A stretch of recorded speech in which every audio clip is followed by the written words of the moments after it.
Si Jeff yan. Tumatakbo, nag-jogging siya eh. Ako, lakad lang. Lakad lang ako kasi nagkaroon ako ng problema nung first and second naming nag-jogging. Ang ginawa ko kasi ay tumalon ako. Tumalon ako ng tumalon, tapos tumakbo ako ng malakas. Siguro dahil sobrang lamig nga ng panahon, nangyari, nabukasan, sumakit yung parang yung joints ko dito sa may balakang ko. Sumakit. Tapos nahirapan akong mag-medyas na nakatayo, mga ganon. Pag nag-bend yung paa ko, masakit. Medyas, pag umupo, masakit. Pag nakahiga ako, tapos bigla akong bangon, sumasakit, ganon. Tapos ang ginawa ko noon ay pag natulog kasi ako dati, ganun lang, short lang, ganun dati yung sa Malaysia pa, short lang ako natutulog doon. Siguro naiipon yung mga lamig, tapos na trigger nung talon ako ng talon, kaya sumasakit ngayon. Nakadoble na ako pag natulog ako. Ha? Walking lang ako, pre. Walking lang ako. Yes, kasi yung sumasakit dito ko. Yun nga yung kanya o bali mo nabibend. Hindi, kasi tumatalon kasi ako nung nakaraan. Oo. Takbo ako ng takbo. Yun na nga, sobraan. Kinabukasan, hindi, hayaan mo na, pagaling naman na to. Medyo okay na siya ngayon. Kailangan na ng time. Gagi, ba't hindi ka na dito? Yung dalawa andun, nabutan nila ako. Matakbo sila si Leonardo tsaka si Jason. Si Kuya Gadi hindi sumama kasi masama ang pakiramdam, tulog na.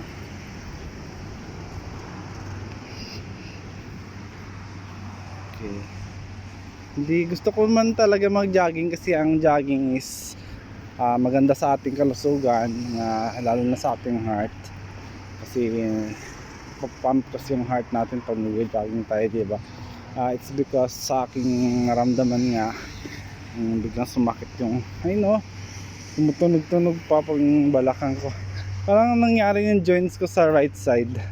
Or baka siguro dahil to sa feeling ko, kasi ganun, nalamigan nga talaga siya. Kasi nung sa Pinas pa ako, nagpa-adjust ako dun, nagpa-bone setting ako kay sir, nakalimutan ko kalimutan na ako. Nagpa-bone setting ako dun, na-adjust na tong right side ko eh. Ang sabi niya kasi is maiksi yung dalawang pa ko, na-adjust niya. So feeling ko, dahil nga sa sobrang lamig nga dito, dahil doon nakalamigan yung mga joints ko, bandang lower back ko. Ayun. So hindi pa kasi ito gaano nakapag lumaling talaga. Nagdoble na ako, doble yung pants, doble yung jacket, na nakamedyas natulog, para lang hindi siya mapasukan ng lamig. Yung lamig kasi ng panahon is totoo talaga yun na di maganda yun sa ating mga muscles, mga joints. So kaya ganun. So nagkaroon nga ng usap ngayon na mag-jogging nga. So ayun na, hindi naman ako sila lang nag-jogging, pero ako nag-walking na lang, diba, para man lang makalabas man lang sa ganitong oras. Safe naman dito, wala namang problema kasi sobrang higpit din ng country na to. Sobrang higpit nila. So talaga namang safe dito. At na ganito, wala akong kasabay nag walking kasi nandun na nga sila, malayo na sila. Siguro makaikot na sila, ako hindi pa. Ito lang yun nasa harap lang naman ito ng aming tinitirahan eh. Ayan na, dyan ka. Dyan yun. Dyan lang yung tinitirahan namin na flat ang tawag yan. Flat ang tawag. Dyan lang, tapos gano'n ng ikot, ganyan, ikot lang.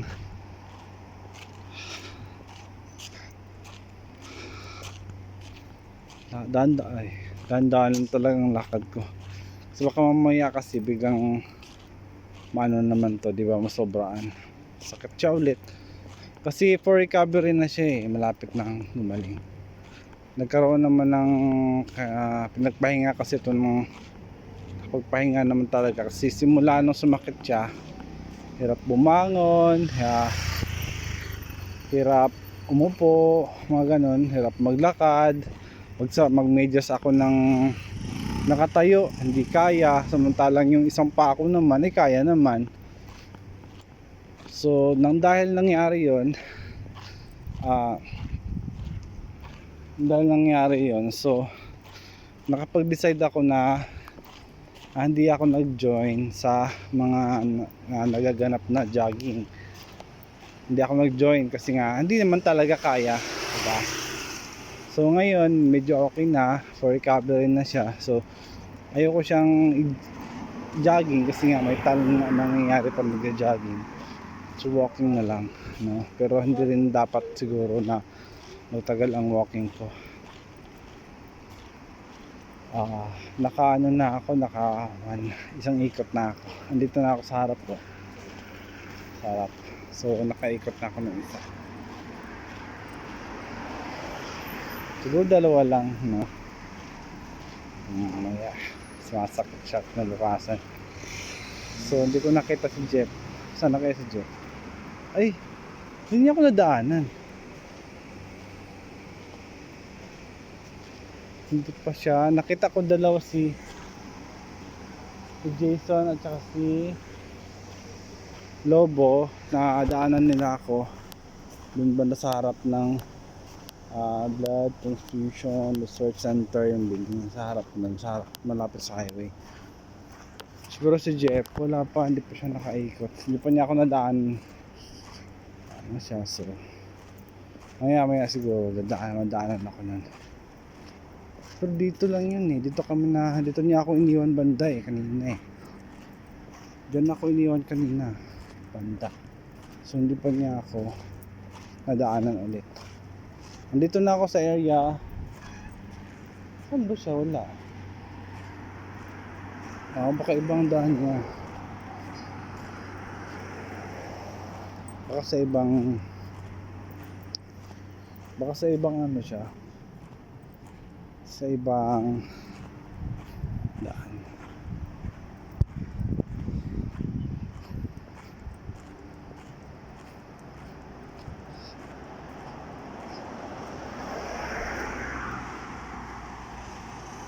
Baka nasa ibang highway na kabila siya. So hindi pa niya ako nadaanan eh. Baka doon siya dumaan, umikot. Kasi may iba rin kasi yung dati doon kami dumaan sa kabila eh. Tapos umikot doon sa pinakamalayong ay, punta kaya ako doon. Parang gusto ko doon, no? Try ko kaya doon. Pwede naman ako kumaliwa para pag ako doon, para pag ikot ko ng gano'n, diretso na ako uwi. Diba? Kasi malayo-layo yun eh, no? Malayo-layo yun.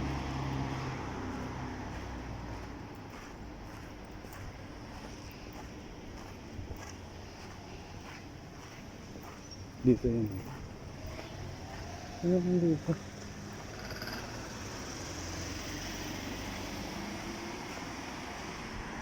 Kasi sa highway talaga yun. Malaking kalsada. Pwede ako.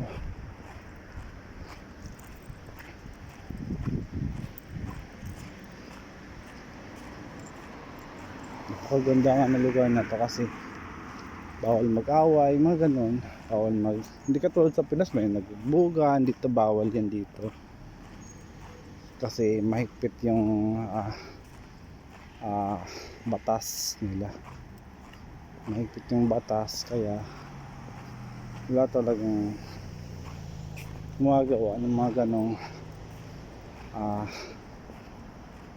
insidente. Kahit nga dito yung titigan mo lang yung babae, bawal din yun. Titigan lang yung babae, bawal din kasi yun ang rules nila. So hindi katulad sa Pinas, pag may babae na dumadaan, tinutitigan, ganon, tapos may whistle pa. Dito hindi yun pwede. Kahit titingnan mo lang yung babae, kailangan pag tingin mo sa isang babae is baba mo na agad yung mata mo para hindi niya ma-misinterpret yung titig mo, yung tingin mo. So papunta na ako sa sa main road, yung malaking kalsada. Dito makita ko sila. Sana makita ko si Jeff dito, at saka yung si Lobo, at saka si Leonardo, at saka si Jason. Kaya yung dalawa, saan kayo sila? Galing. Tahimik tahimik yung lugar. Pero safe naman dito kahit ganito. Safe naman kasi dito.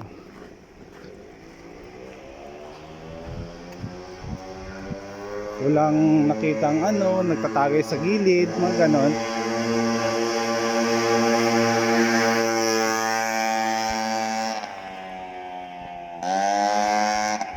Walang nagtatagay sa gilid. Makalang sa Pinas. Ay, kasi nga bawal dito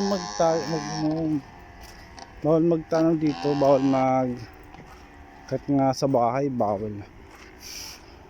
Sa mga stores, mga convenience stores, market stores, mga ganon, wala kaming nakikitang alak doon. So hindi talaga allowed dito ang bawal. Pero okay na din, mas maganda din yung ganun para maiwasan nga yung mga rambulan, mga away sa mga tindahan. Sa Pinas kasi away sa mga tindahan, sa mga kanto, walwalan. Pagkatapos ng walwalan, mga lasinan, nagrambulan, nag-away, nagbubugan, mga ganun. Wala sila. Sana kaya sila? Baka umuwi na. So dapat madaanan ako ni Jeff, or baka naunan na. Hintayin natin kasi malayo pa ako. Layo pang ikot ko So naka 13 minutes na ang lakad. Sakto din pala pagdating ko dun sa flat, sa tinitirahan namin. Sakto naka 30 minutes ako. Naka 30 minutes ang walking ko. So ito naman yung advice sa akin ni Sir Jeff. Ano ba play dun nun? Nakalimutan ko na naman. Sir Jeff Barcelona, yung isang physical therapist na magaling kasi siya magaling siya dami siyang alam. Kaya nagtanong ako nung time kasi na nasa Pinas, tumas yung BP ko, yung BP na siguro dahil sa mga kinakain ko na pakasarap. Tumaas, nag-BP ako kasi meron akong BP monitoring dun, ang BP. Monitor ko yung BP ko. Tumaas siya. Yun na nga, naisipan kong i-chat siya. Chinat ko. And then, ang na advice naman niya is kailangan ko mag daily walking 45 minutes. Ganun ang pagkasabi sa akin. Walking lang. Daily, so dapat araw-araw. So ngayon, di ko naman talaga natupad yun, pero tapos sabi niya magugulay lang din daw. Pero yung food is na control ko, hindi na ako kumakain ng matatabang pagkain katulad ng pares. Yung pares kasi dati, alas araw-araw ako kumakain yan kasi napakasarap kasi. Sarap talaga, lalo na yung kuya pa dagdag ng taba, mga ganon. Kuya pa dagdag ng sabaw po, sarap talaga kasi no, pares. Tapos yung may utak pa, ay grabe, napakasarap ng pares talaga. Kaya halos yun na yung routine ko. Every before matulog, kumakain ako ng pares, ganun lang. Siyempre mamantika. Tapos paborito ko din yung adobong manok, mga ganun. Siyempre yung manok medyo adobo, medyo may alat siya. Bawal din pala yun, nakakataas din pala ng BP yun, yung sobrang alat. Tapos ano pa ba, pagdating naman sa nagre-red doors din ako. Araw-araw yun, araw-araw ang red horse, no, kahit one bote lang. Hindi din pala maganda yun, kasi yung ginagawa ko lang naman doon, ito na yung highway pala, dami sasakyan dumadaan. Ito na yung main highway siya.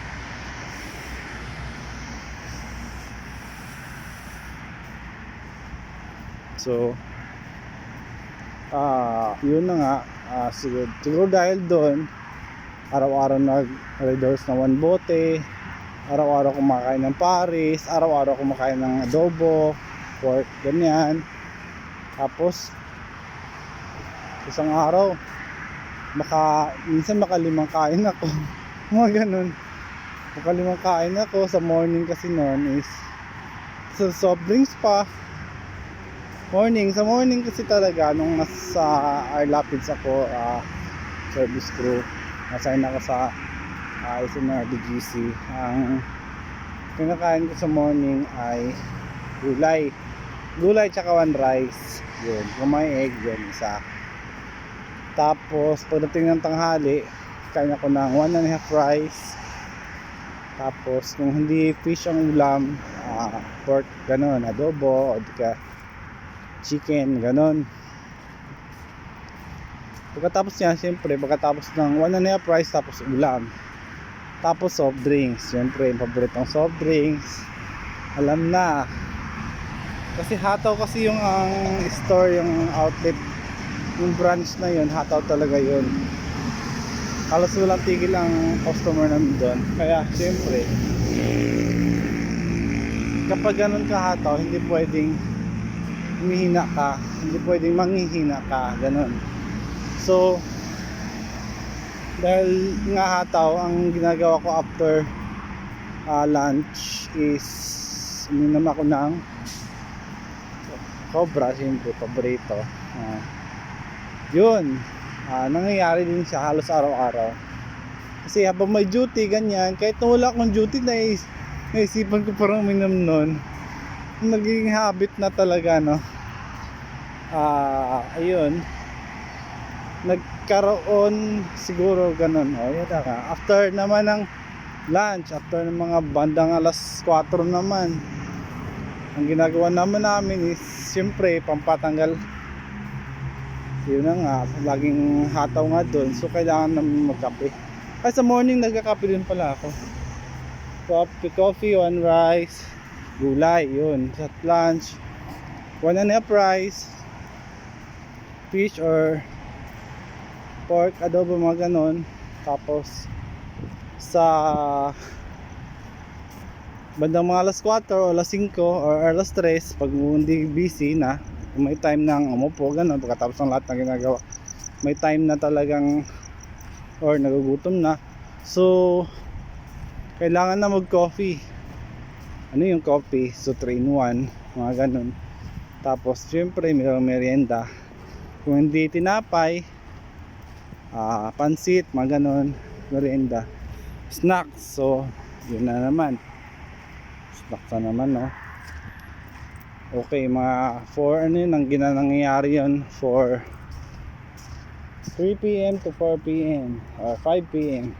Sobrang busy 6 p.m. Pero pag nangyayari yung snacks namin 3 p.m. sa mga bandang 7 p.m. ay kumakain ako ng rice. Pupunta ako sa kantin, may pagkain pa doon is mag rice ako, 1 rice, tapos kung anong ulam doon yun na yun, or kahit anong ulam. Syempre paborito din yung sisig, mga ganon. Sarap kasi nun, no, sisig yun. Pero wala nang soft drinks yun, si gabi na eh, hindi na one. Yes, yun na, water na lang. Basta mag-rice ako ng 1 rice saka ulam, gulay kung meron, ganon. Kasi alam niyo bakit kailangan ko yun. Kasi kapag hindi ako magkakain ng mga 6 p.m. or 7 p.m., ang out namin is 9 p.m., hindi kakayanin ng aking mata. Talagang pipikit siya. So sa mga time na 8 p.m., yan kasi yung closing time is 9 p.m. So yung time na 8 p.m., yan yung oras ng inventory time. So kapag nag-inventory ka, kailangan dilat yung mata mo, mabilis yung utak mo, para mabilis yung gawa, ganun. So kapag hindi ako kakain ng 6 or 7 p.m., sobrang antok ako ng bandang 8 p.m. until 9. Ganun na mangyayari doon. So kasi nangyayari yun na walang pagkain sa kantin.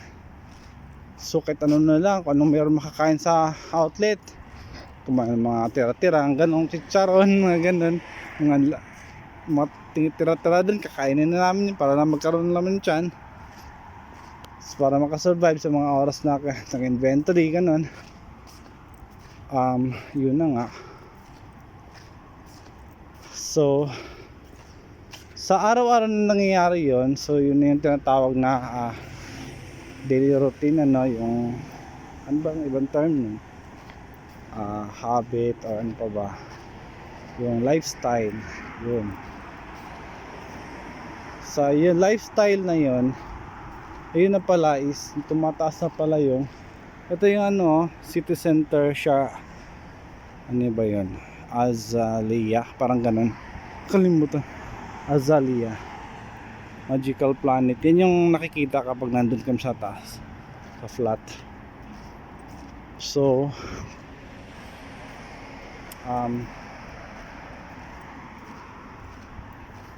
sa lifestyle na yon, so hindi ko na malayan na tumataas na pala yung aking blood pressure.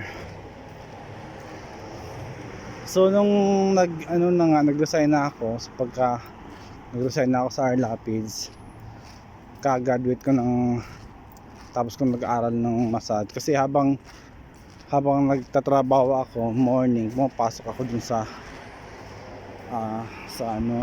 school. Pasok ako sa school once a week lang naman kasi yun, every Thursday.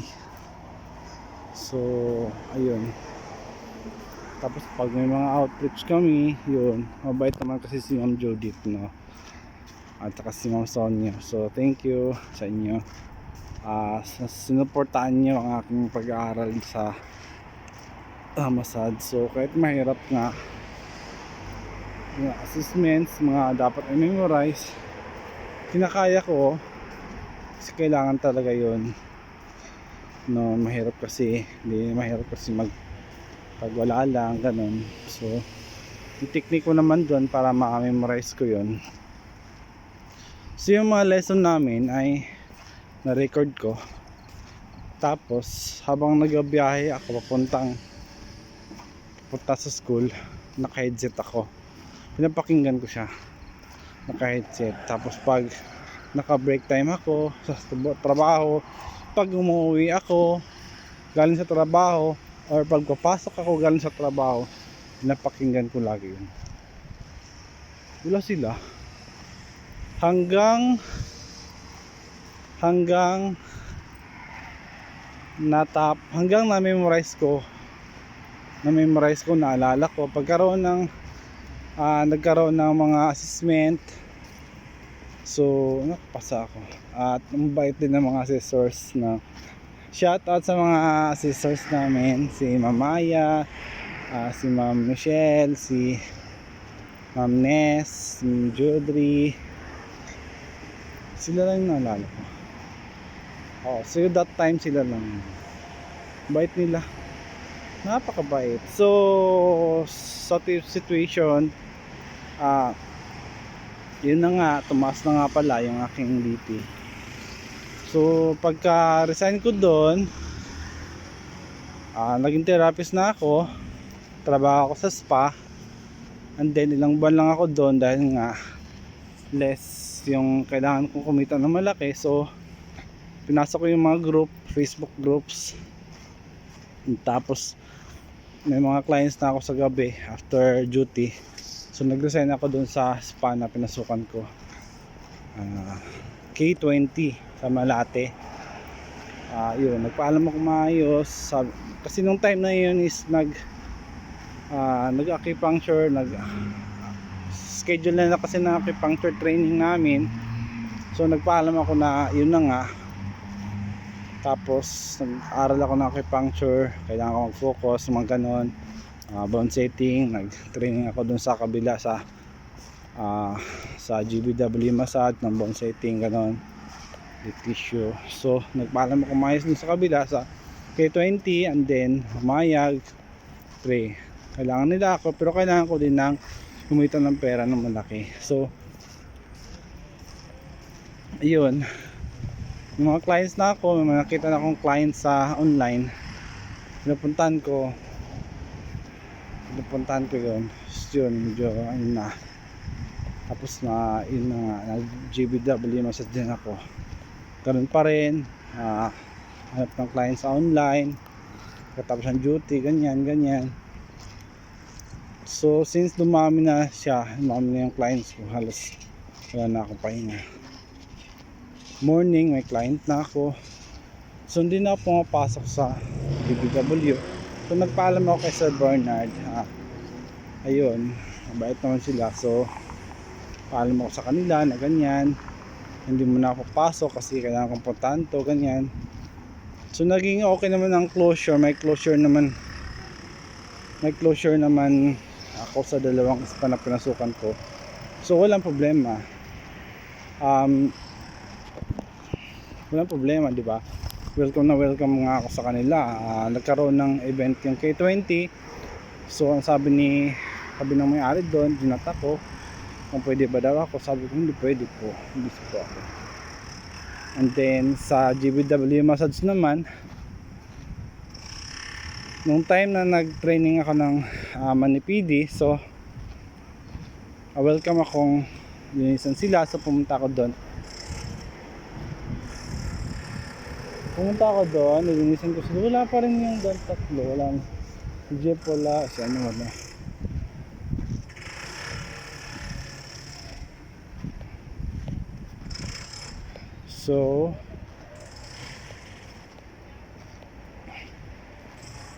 So pumunta ako sa GBW massage, nagmanipidi ako sa kanila, nag-acupuncture, ganyan. Kasi welcome ako kasi may okay yung kami, di ba? Hindi naman ako umalis ng nagkaroon ng away, wala.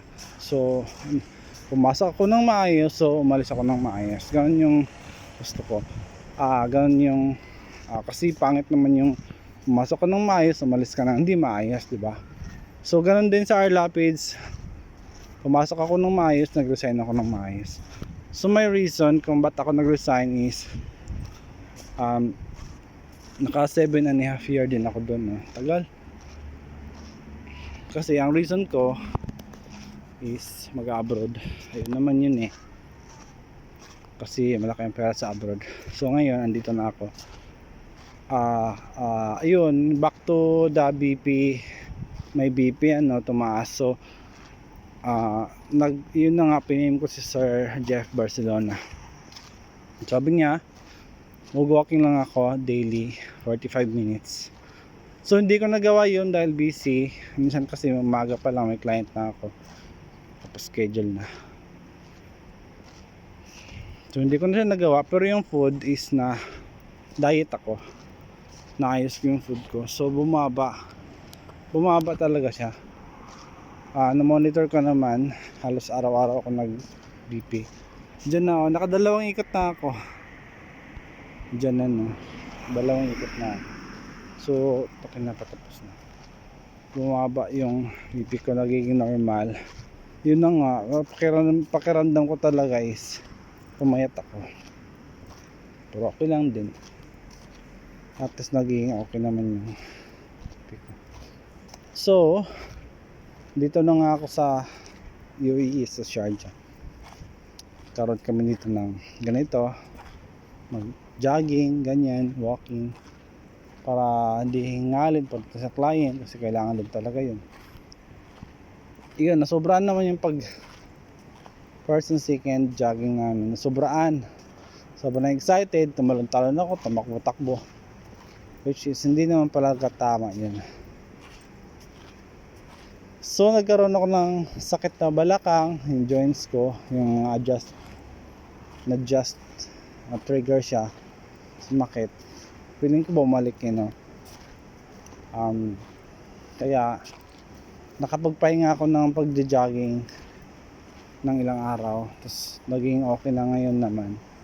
Tapos nagkaroon ng jogging ulit, so nag-join ako, pero hindi ako jogging, walking lang. So ito na, nakadalawang ikot na ako.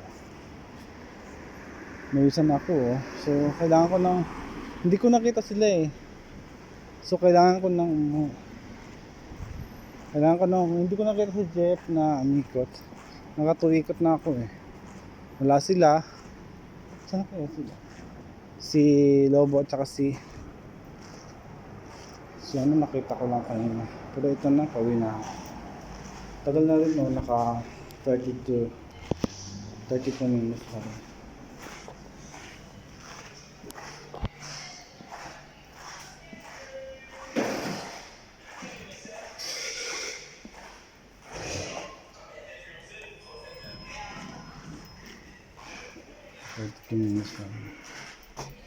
So, yun na yun, nasa naka 32 minutes na ako. So, ayun na nga. Nakadoble ako. Doble jacket, pants, doble, yan.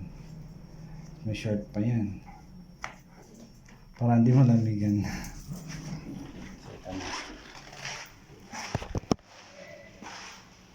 Kailangan 35 minutes. So, nag-go sila. Tawa ng butal na. Sa taas na ako. So, hindi ko nakita ang dala. Tatlo. Jeff, hindi ko nakita ang makeup. Dalawa nakita ko makeup. Pero, nakaikot na ako dapat. So, jogging sila eh. Sila. Daanan na. Pwede. So, ayun lang. Ayun, masusin lang ako.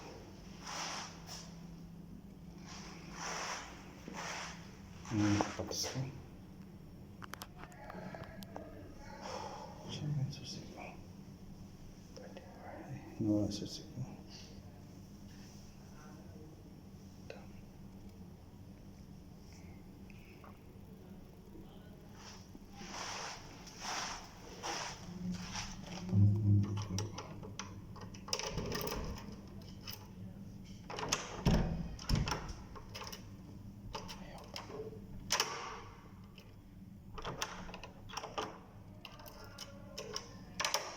Tulak sa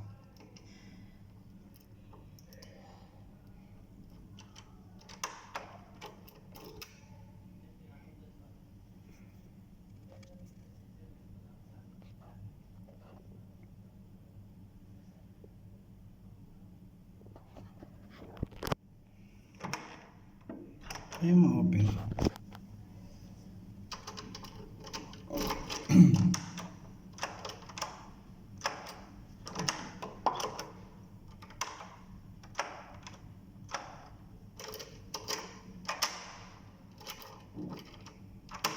1, lock. Lock mo yun. Open 1, 2. Oh, there's something wrong in the door. Maybe may tao sa likod.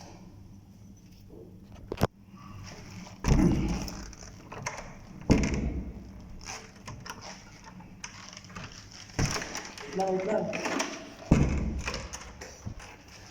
Nakalas kasi.